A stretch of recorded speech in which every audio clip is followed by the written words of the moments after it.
right? Monday, huh? I got the vibe you wanted me to not stream today.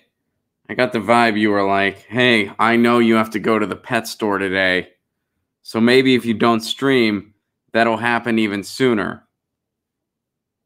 Fortunately, it doesn't work that way, Lucy. But we will go to the pet store today. Well, you won't go. I'll go myself. And let's hope they got those treats, right? What's up, Freedom Tribe? Good morning. Good morning, Karen. How are you? Lucy says meow. She's been really chill this morning. I have to go to the pet store today. I feel like she knows. What's up, Pacific Northwest?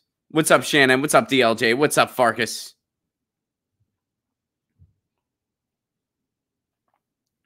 What's up, Jeffrey? How are you? Good to see everybody. I hope everyone is having an amazing morning. Nobody tweeted me anything on the Epstein thing. I'm sure we'll talk about it at some point this week. But nobody tweeted it today. Daniel, it's been forever. How are you? I haven't seen you in the chat in a long time. What's up, Denise? How are you? What's up, D Lee? What's up, Gutter Dandy? Good to see everybody. I hope everyone is having an amazing morning. What's up, Justine? How are you? What's up, Sandra? I hope everyone is doing well. So, guys, this is for those of you that were not able to make the test stream yesterday. There's a new look to the show. I want to get the logo in the other corner. So I know some of you guys pointed that out. I'm working on that. Yeah, I'm working on that. I want to get the logo in the other corner. It makes way more sense there. I'm going to be tweaking that. But you'll notice when I go to the article, we have a new look. The camera's the same, Angela. It's still the same camera. But once I go to an article, you'll notice we got a new look to the show. And I hope you all like it. But just saying, this is my first day with a new with a new way of doing things. So yeah, bear with me. There might be I might have a couple hiccups. I can't promise I'm not going to mess up at any point where I'm going to like hit the wrong button, because I'm using a new program called StreamYard, and it's really cool. I love it. But you know, this is like my first official stream using it. We had a test yesterday where I kind of experimented a little bit, but this will be my first time. And Daniel, we definitely missed you here on the stream. Good to have you back. Let's see, D Canuck, what's up? How are you? Hi, Ron. Did HRC actually buy the DNC in 2016? And if so, did anyone ever buy it back? Great question. Let's see here. And I think there was one more thing I wanted to shout out. We are over 30. Oh, Jameson, NoFX is apparently in the studio recording a new album. There's some Music Monday news for you. We actually have a lot of Music Monday news today. So we're going to get right to it, guys. We are going to get right to it. Welcome to Get Your News On with Ron, the world's first viewer-curated streaming news show. I hope everybody is great. I hope everyone is having an awesome Monday. Lucy's chilling. She knows I have to go to the store today. She knows it. She's like, you're going to the pet store, because I do. I need to get her treats, the treats that she likes, and I'm hoping they carry them. So the company I used to order her treats from, for whatever reason, they stopped carrying her treats. I get her dental treats because it's good for her, and they stopped carrying her treats for whatever reason. I don't know if they were just out. I'm going to check, make sure they just weren't out. So I thought, well, if they're out of the treats and I can't just reorder like I usually do, I guess I'll just, go to some of the local pet stores in town and see if I can find either those same treats or an acceptable substitute. Because I found an acceptable substitute on the website, but I'm like, well, if I'm not going to get what I usually get, and what if she doesn't like them? I might as well just get something from a store that's similar. You guys get the idea. So anyway, it is Music Monday, and this story. So I found this story on my own, and I was like, I have to share this. So I put it in the docket. But then Edwin happened to tweet this exact same story at us. So, of course, we need to cover it. Edwin, thank you for that.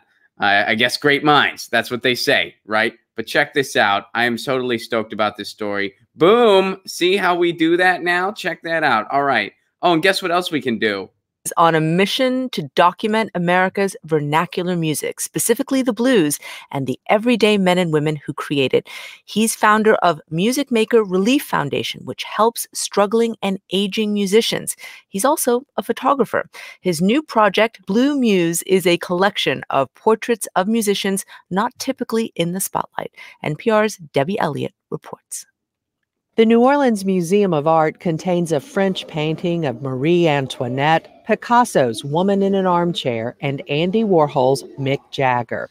Now, you can also see portraits of Ironing Board Sam, Pat Mother Blues Cohen, and Alabama Slim. I think all these guys are heroes. Timothy Duffy has grown to know his subjects over the 25 years he's helped run Music Maker Relief Foundation. It supports musicians with everything from buying medicine to booking gigs. Duffy's black and white portraits are also collected in a new book, which includes a CD so you can hear the music behind the faces. So there you go. Essentially what's going on. Oh, Lucy bounced as soon as the NPR folks stopped talking. She's like, oh, they're done and I have to listen to you again. Not into it. I am done. So what's happening here is that some of the blues folks are finally getting at least some recognition. Whether there's any financial compensation here or not is it's not totally clear, but at least they're getting some recognition. So here, let's go back to the article here for a second. Let's full screen it. See how I can do that now?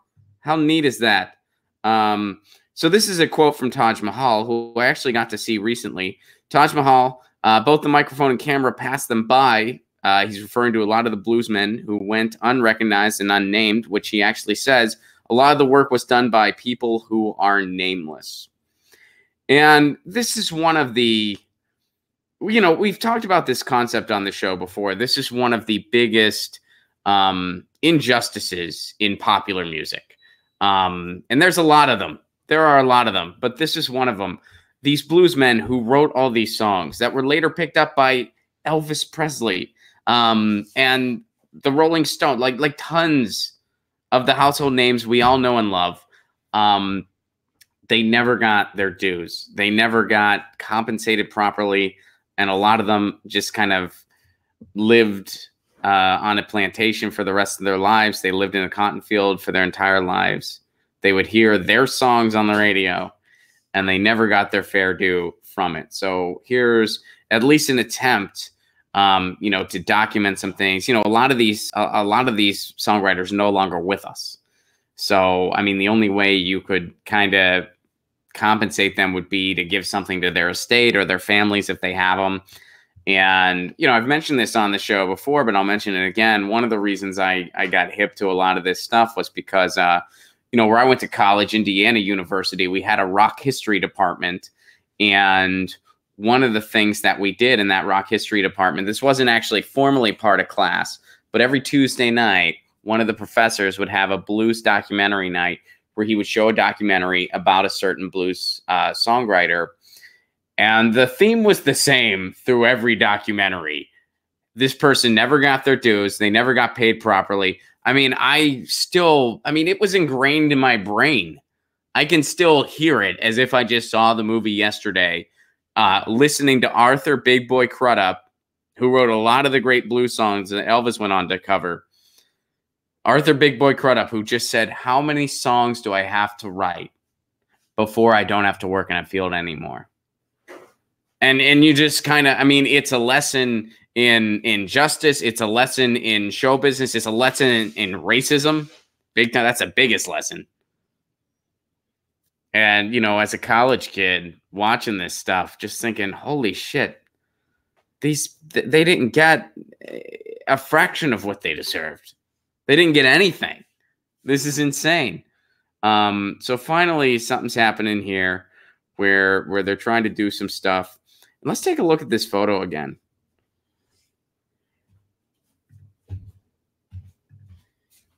Look at that photo.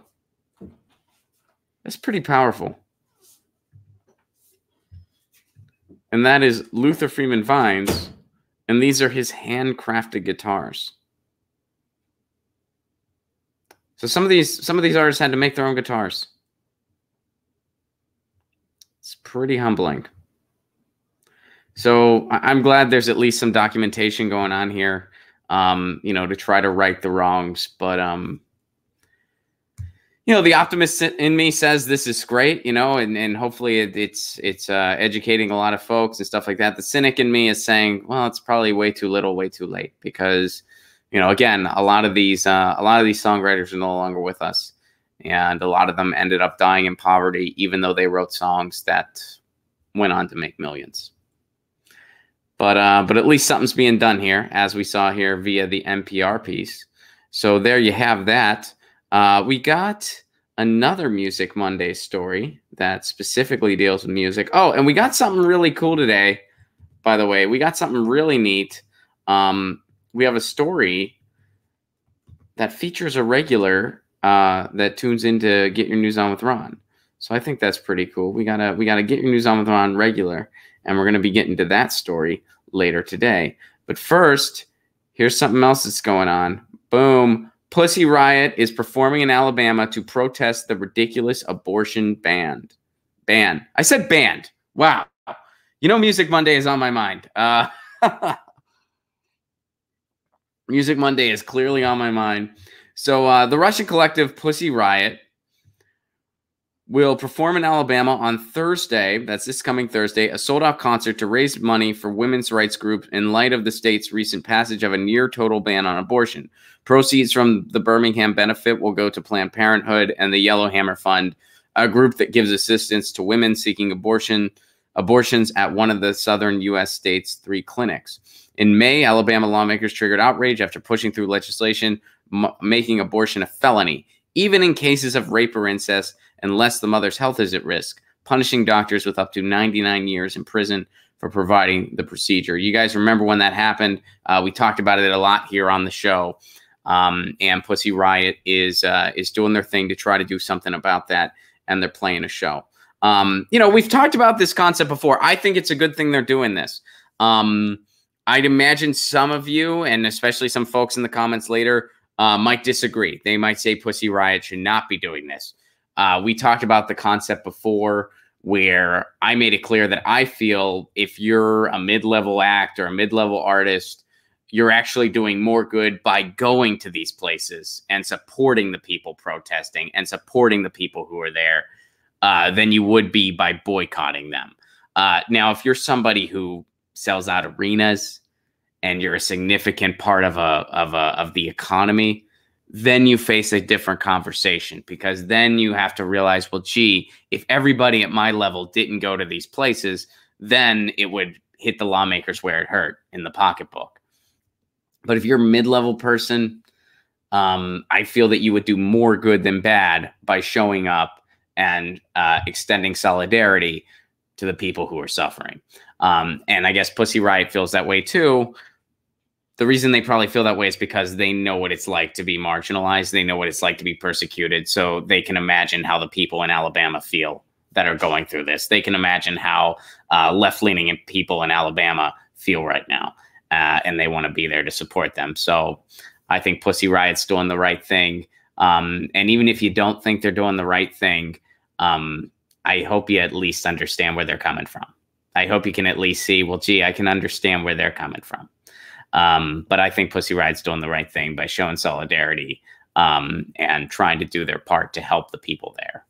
All right. So Pussy Riot, they are doing that, which, by the way, I guess it's time for the song of the day, which I got to give a shout out to Nile Rodgers. I got to see Nile Rodgers recently, almost on accident. And it was a beautiful, beautiful thing. So I saw Nile Rodgers, which, by the way, Nile Rodgers in the band Chic wrote a bunch of the songs that you and I did not realize. Well, I can't speak for you, but I can speak for me. He wrote a buttload of songs that I didn't even realize he wrote. He has written Good Times is him. Dance, Dance, Dance. Let's Dance. He wrote for Bowie. Like a Virgin. He wrote that song. He wrote it for Madonna. He has written so many. He's just a huge hit factory. So many disco tunes, so many funk tunes, so many soul tunes. She kind of just plays it all. And I went to this event on 4th of July weekend at the Hollywood Bowl. Had free tickets. And I thought I was just going to see the orchestra play and then see some fireworks. You know me, I'm not really big on fireworks. I don't really care for them that much. But I wanted to hear the orchestra. I was like, the orchestra is going to be cool. That's great. That'll be great. That'll be good music. I didn't even know Nile Rodgers was going to be there. And again, I didn't realize that he wrote so many tunes. So instead of just hearing an orchestra, which I still got to do that, and that's just a big thing all on its own, that alone would have made the event. I got to see Nile Rodgers, and he just played hit after hit after hit after hit that he wrote. He's written songs for Daft Punk. I mean, it's one of those things, like, I didn't even recognize the name on the surface. Like, I had to, like, Google it real quick, and I was like, oh, yeah. But I didn't realize he wrote that many songs. So the song of the day, classic that Nile Rodgers wrote for David Bowie, Let's Dance. Because when he played that, the whole place erupted, and we were all dancing, and we were all rocking out, and holy shit, what a pleasant surprise that was. So the song of the day, I got to give a nod to Nile Rodgers. That was quite a surprise and quite a pleasant one. All right, so there we go. We got a little bit of Delta Blues history going on, a little bit of Nile Rodgers, and a little bit of Pussy Riot on this lovely, lovely Music Monday. So this is an interesting thing here that's going on. And David shares this with us. So let's see what David wants us to know about on this lovely, lovely Monday. All right, here's something that's going on.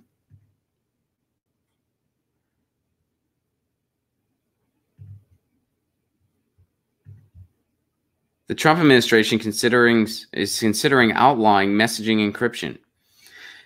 Encrypted messaging, this is according to the article, encrypted messaging services are a major issue for the U.S. government if they want to continue mass surveillance. Politico reported senior Trump administration officials met on Wednesday to discuss whether to seek legislation prohibiting tech companies from using forms of encryption that law enforcement can't break. Messaging apps like Signal, WhatsApp, Facebook Messenger, and iMessage offer end-to-end encryption, preventing massive amounts of information from being picked up by government mass surveillance systems. I'll be honest, I didn't know that Facebook Messenger was an option in that, but according to this article, it is. According to this article, it is. I did not realize Facebook Messenger fell under that category. Politico cited several anonymous sources in reporting that the encryption challenge, which the government calls going dark, quote unquote, was the focus of a National Security Council meeting Wednesday morning that included the number 2 officials from several key agencies. All right, let's focus on this for just a quick second. Going dark. The government refers to this as going dark. How vain can you get? And how just tone deaf can you get to think like to refer to it as going dark? Somebody who wants their messages to be they're going dark. You don't want us to see your private messages? No, I don't. I don't want you to see my private messages. How entitled is the government and government officials and the NSA to make statements like that? Be like, oh, these people, they're going dark. They don't want us to see their messages. Don't they know we have their best intentions in mind? No, because you don't. Because you don't have anyone's best intentions in mind. Or you don't have the best intentions for anyone. It's like, well, you guys see how like conceited that is, and how just ridiculously, oh, these people going dark. They don't want us to see their messages. Going dark. You don't want us. It's you don't want to invite us to the holiday dinner table. No, I don't. I don't know you. I don't know. You're just somebody who wants to look at our private messages for whatever reason. It's in the name of security. Sure. All right. So anyway, that's pretty vain. All right, moving on here.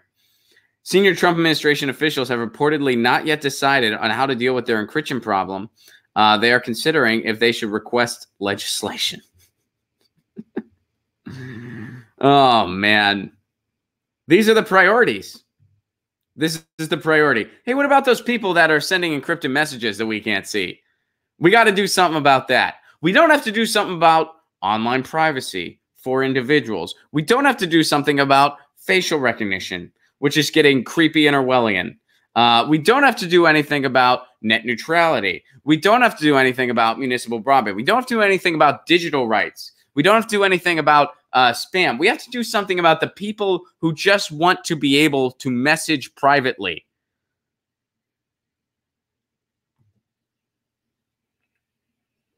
Which up until recently was accepted as a right. Then all of a sudden the Patriot Act happened, and now everything is topsy-turvy. And I know there's been tons of violations before that. It's just the Patriot Act really changed the conversation in this country. Before the Patriot Act, you know, that was something you just sort of depended on. Your phone calls were private. Your messages were private.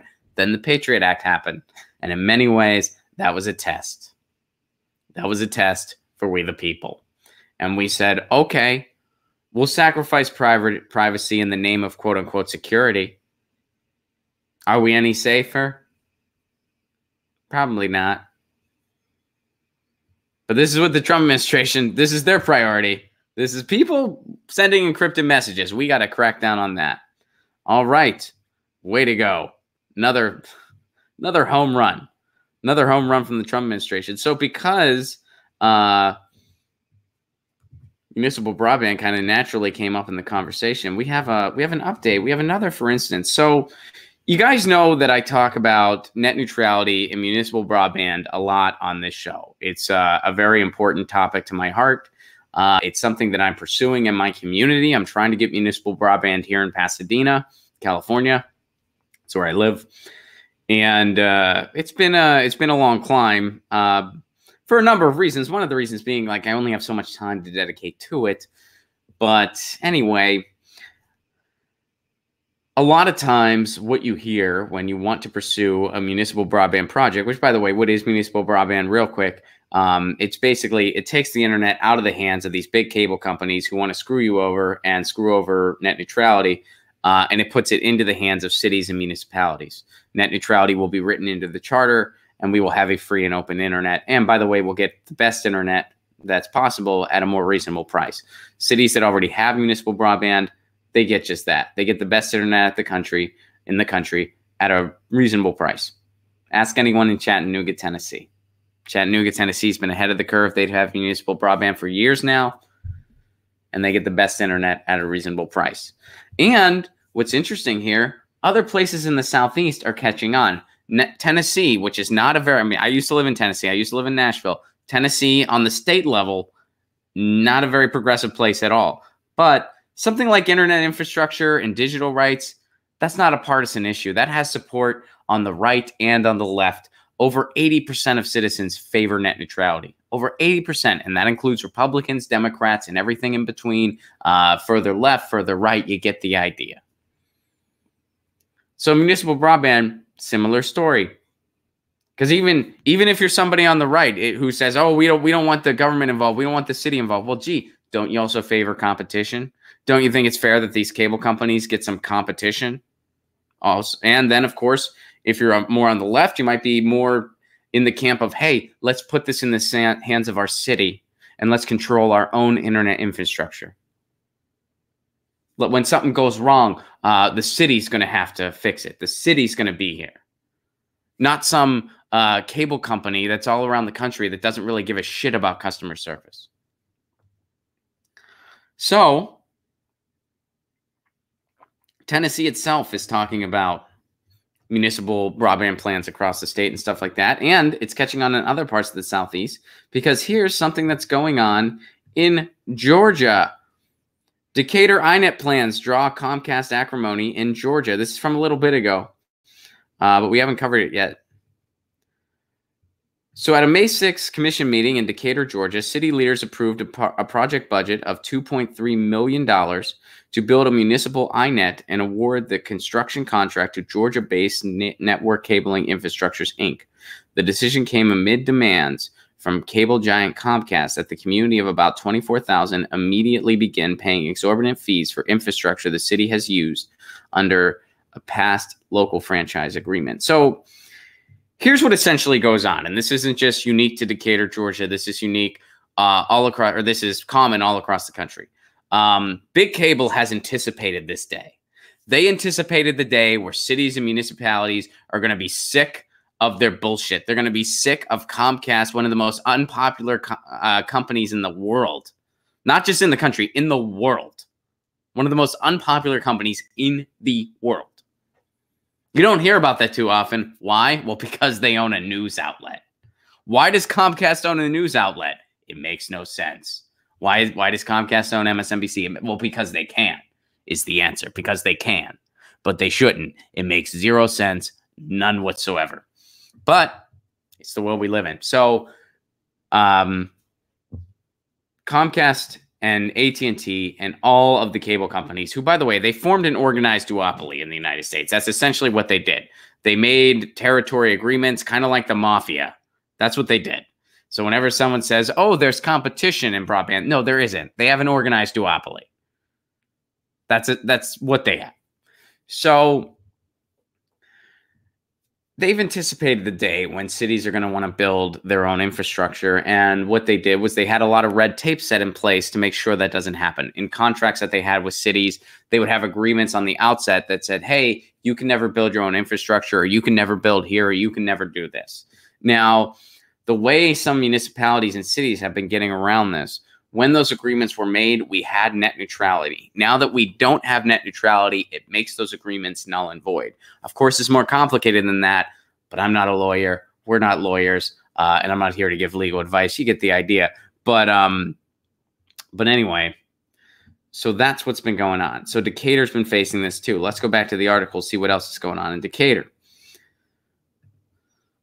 So last year, after working with a consultant, Decatur decided to replace the aging iNet with a new city-owned fiber network and began to search for a contractor to build it. Comcast was one of several companies that responded to a request for qualifications issued by Decatur in October, but it did not meet the requirements established by the city.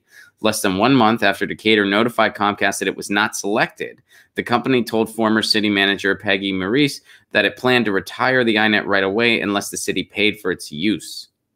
A few months later, Comcast reiterated its intention to current city manager Arnold, explaining that the company had acquired a state franchise to replace the local franchise agreement that ended in 2009.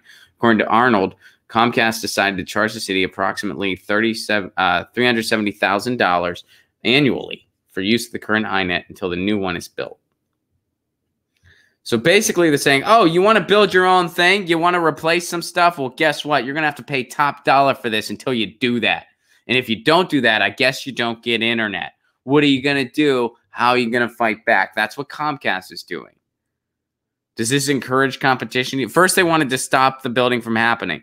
Then they wanted to be in charge of building the infrastructure. Then, because they still didn't get what they wanted to price gouge the existing infrastructure. That's what Comcast does. Man, that sounds like a company that really puts customers first.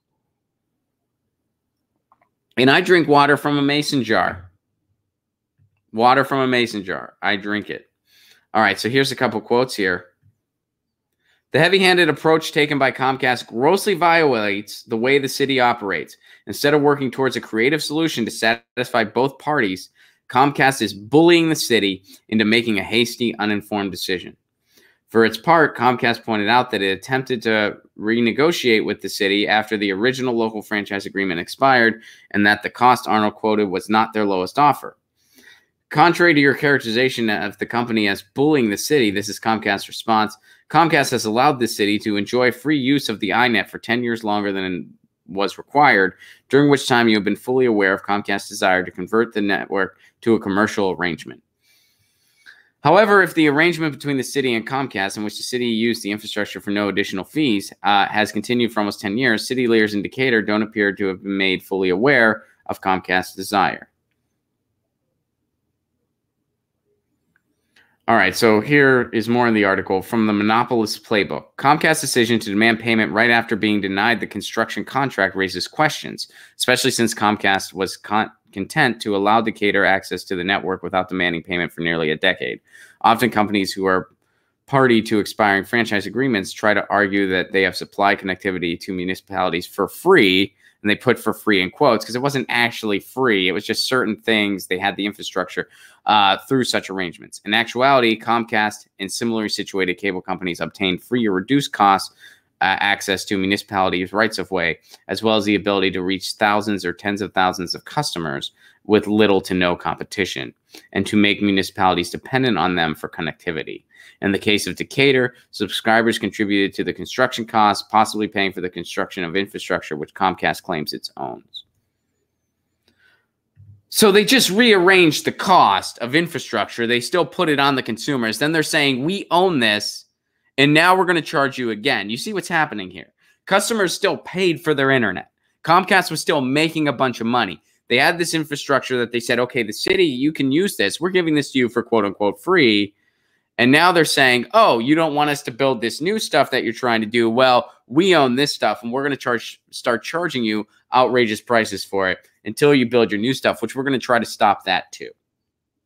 This is Comcast behaving like a mob. That's what this is. This is Comcast behaving like the mafia. That's exactly what they're doing. All right, so let's see where they're at here currently. Let's bring it to all right, so here's what's going on.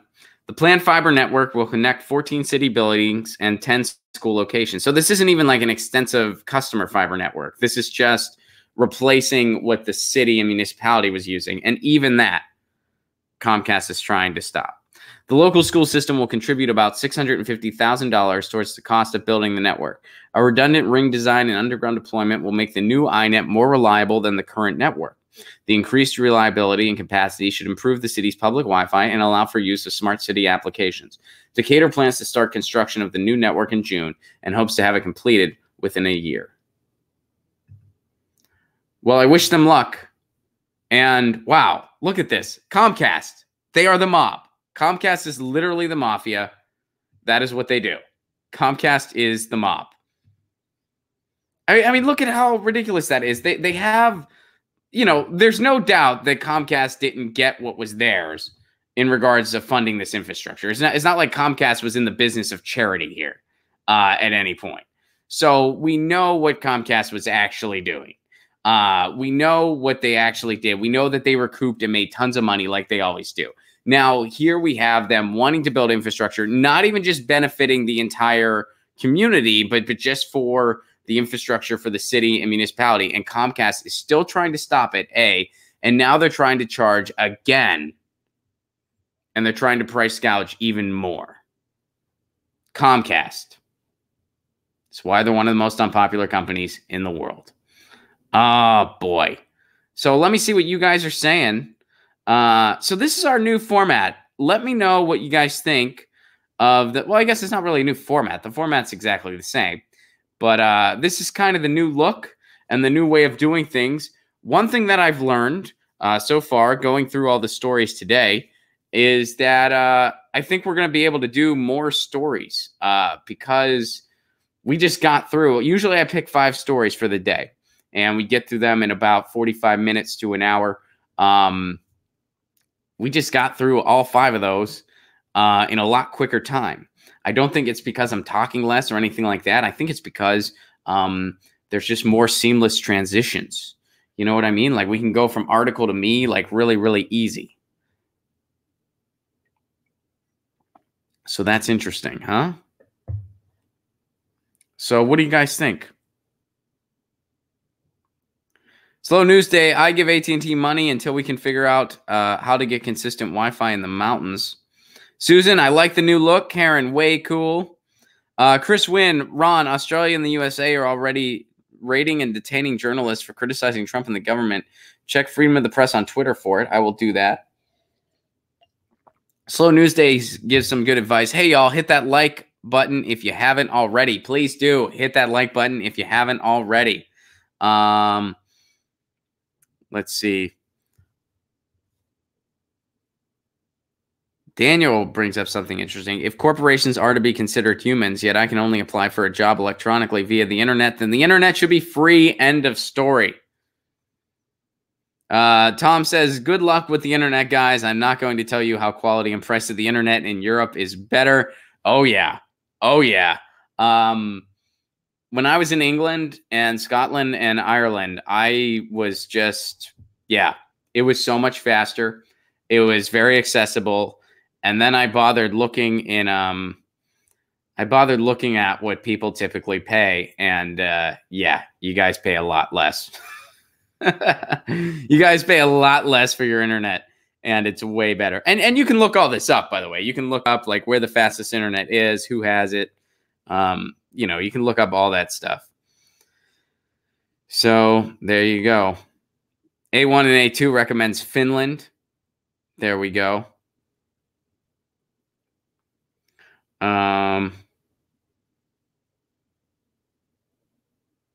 Susan likes a new look. Karen likes a new look. Mark says the encrypted messages sent over the last 5 years when people thought it was safe will soon not be safe anymore. That's what it's looking like. It's going on. And Patricia points out that South Korea has very fast internet. Yes, they do. I think they have the fastest. I'm not sure off the top of my head, but I think South Korea has the fastest. Daniel said, this beats Streamlabs by a mile. I love the new look. Thank you, Daniel, and it's good to have you back. I hope your relocation went well and everything is good. So there you go. And I'm glad that you're back. Spider says, I'll believe corporations are people when Texas executes one. And Spider gives a shout out that is their favorite Occupy sign. And, you know, I've considered a Mohawk. I'm glad that this came up. I have considered a Mohawk in the past. I don't have one, obviously, but I have thought about a Mohawk a number of times in the past. I'm getting, you know, my hair's growing. I haven't gotten it cut in a minute. But you know, A1 and A2 says that, you know, maybe it's time for a Mohawk. I've thought about it. I have thought about it. So, guys, I'll do a couple announcements. Tour dates, I got them. July 27th, Las Vegas, Nevada. Hey, if you're thinking about a trip to Vegas this summer, do it the weekend of July 27th and come see me and Graham Elwood. We're going to be in Vegas July 27th. Tickets available at ronplacone.com. Northern Plains, we're coming. September 5th, Sioux Falls, South Dakota. September 6th, Madison, Wisconsin. September 7th, Minneapolis, Minnesota. We might be adding a Sunday date. We're looking into that. Nothing's been confirmed as of yet, but we are looking into it. But for right now, September 5th, Sioux Falls, South Dakota. September 6th, Madison, Wisconsin. September 7th, Minneapolis, Minnesota. Tickets for all those shows available now. Grab them now at ronplacone.com. They're already starting to move. And I'm so stoked, man. It's Saturday night in Minneapolis, one of my favorite cities. Madison, Wisconsin, Sioux Falls, South Dakota. I love all those towns. So I will definitely, I'm definitely stoked for that run. And it looks like we're going to be going to Australia. So looks like Graham Elwood and myself are going to be going to Australia. We're really stoked for that. So fingers crossed there. We should know more about that in the coming weeks. Rugal, any plans to come to Denver eventually? Yes, I will for sure be in Denver. I was there in 2017. Yes, 2017, I did a date in Denver. But Progressive Comedy Tour is definitely going to come to Denver. We'll probably be there at some point in 2020. Come to Barcelona. I would love to. Am I thinking about a trip to the UK? Absolutely. I'm always thinking about a trip to the UK. We're definitely going to tour the UK. I don't know when. It looks like Australia is going to be our first international tour. And then chances are the UK will be our second international tour. There's a good chance that's how it'll work out. But it looks like we're gonna do Australia first, and then we're gonna do the UK probably second. And please come to Denver in the fall. We will work on that. I'll be in Perth next week. Take warm clothes if you go, says DLJ. DLJ, are you based in Australia? Are you in Australia? Will we be seeing you? I think in November it's very lovely there, right? I think November it's very, very lovely in Australia. I've never been to Australia. I'm really excited to go. Guys, if you want to support this show on the sustainability end, please do consider becoming a patron. Patreon.com/RonPlacone. For a giveaway you can level, you get all kinds of exclusive content, including my album. You get Lucy's Dialogues, which, by the way, what's that background on the stream that y'all notice? What is that? That is that's Lucy's comic. You can go to lucyandron.com and read some of the Lucy comics. That's a project between myself and Inks Pixels. And if you want to support that, patreon.com/RonPlacone. Give what you can level. You get all kinds of cool stuff. And you help me expand the show. Hey, now that I have this new format, I want to do more guests because it's way easier for me to have guests now. And I can have guests while I'm multi-streaming on multiple platforms, meaning I can have guests when I'm still streaming on YouTube, Facebook, and Twitter. Before, I had to like just be on YouTube because like the way I was doing it, like it didn't work through OBS. I won't bore you with all the details, but basically, whenever I had a guest, I could only be on YouTube. That's why I didn't do it as much. Now I can still be streaming everywhere and have guests. So I really want to do that. I want to do more streams. I want to expand this show. So if you are so able, patreon.com/Ron Falcone. And if not, hey, no problem. Please like these videos, share these videos, make sure you're subscribed. They unsubscribe people, so make sure you're subscribed. When you play these, have like a little window that's up that's just auto playing everything so that the ads all play through. And don't just do that for me. Do that for all the content creators you know and love on YouTube because that helps sustain our channel. Thank you so much for being part of this. Guys, new look, man. And I'm feeling it. We're gonna do more stories now. We're gonna have to do more stories every day because now we just go through them faster. It's the transitions are just so much quicker. I love it. Grandma, of course I'm gonna have Grandma on, Patricia. You know it. Of course I'm gonna have Grandma on. Yeah, cartoons, cool beans. LucyandRon.com. Check it out. LucyandRon.com. Those are the comics that I've been developing with Lucy, and now we're writing them, and that's exciting stuff. This has been awesome. Thank you guys so much for being part of this. You know the drill. Lucy's over there. She's sleeping. She knows I'm going to the pet store today. Wish me luck, by the way. Lucy is particular about her treats, and I need to find either an acceptable substitute that also gives her the dental care she needs, or I guess I'm just shit out of luck. I don't know, but I'm going to be getting those treats today. So hopefully the place I ordered them from has them back in stock so I can just get them shipped again. But anyway, we'll be working on that today. Wish me luck. This has been Get Your News On with Ron, the world's first viewer-curated streaming news show. Right? Thank you for telling me what's going on in the world. Thank you for that. I appreciate it. You know the drill. Lucy says meow. I say peace. Peace.